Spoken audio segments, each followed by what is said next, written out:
Brilliance Audio presents Lost Shepherd, How Pope Francis is Misleading His Flock by Philip F. Lawler. Performed by Tom Parks. Lightning struck St. Peter's Basilica twice on February 11, 2013. Two different photographers captured dramatic pictures of the second bolt lighting up the darkened sky around the dome of the basilica.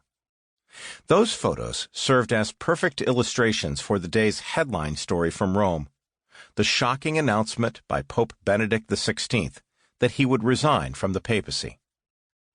The German pontiff broke the news at a consistory, a meeting of the cardinals then in Rome, called for the routine purpose of confirming plans for the canonization of 3 new saints. Benedict had kept his retirement plans secret, giving prior notice to only a few top Vatican officials. Since he made his stunning announcement in Latin, most members of his audience had difficulty following him. But those who were fluent in the ancient language began to stir when Benedict said, "I have come to the certainty that my strengths, due to an advanced age, are no longer suited to an adequate exercise of the Petrine ministry." And they gasped when he went on to declare that I renounce the ministry of Bishop of Rome, the resignation to take effect at the end of the month. The news was electrifying. No Roman pontiff had resigned in more than 500 years.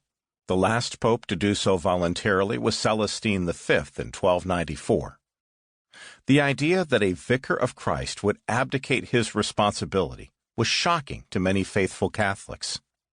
Celestine would eventually be canonized, but only after considerable criticism. He is usually identified as the shadowy character in Canto 3 of Dante's Inferno, the craven one who made the great denial.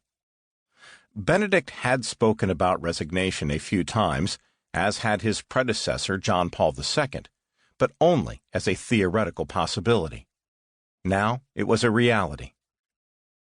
No one had expected a long pontificate for Benedict XVI when he was elected, 3 days before his 78th birthday.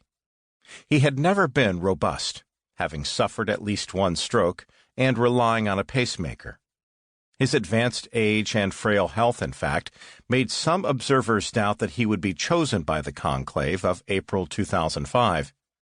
And indeed, the strains of the papacy took an obvious physical toll on Benedict. By 2012, visitors to the Apostolic Palace reported that although in the morning the Pope was as alert as ever, by midday he would grow visibly weary, lose concentration, and need a rest before he could resume productive work. Troubled by arthritic knees, he was less steady on his feet. He was approaching his 85th birthday. At the same time, the problems that demanded the Pope's attention seemed to grow steadily more intense. The sex abuse scandal that had devastated the Church in the United States a decade earlier was sweeping across Europe. There were angry demands for the resignation of bishops who had failed to take action against abusive clerics.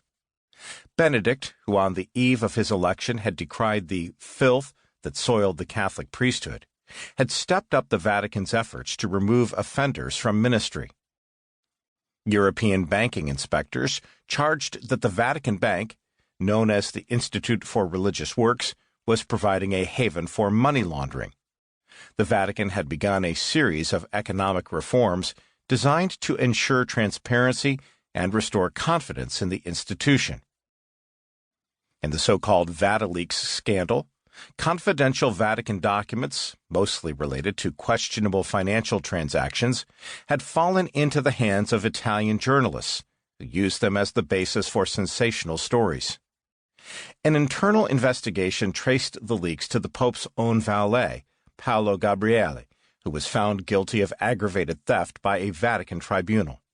A papal pardon spared him from an 18-month prison sentence. But many observers doubted the tribunal's finding that Gabriele had acted alone. It seemed reasonable to speculate that other senior Vatican officials, who had more reason to engage in intramural intrigues, had guided the leaks.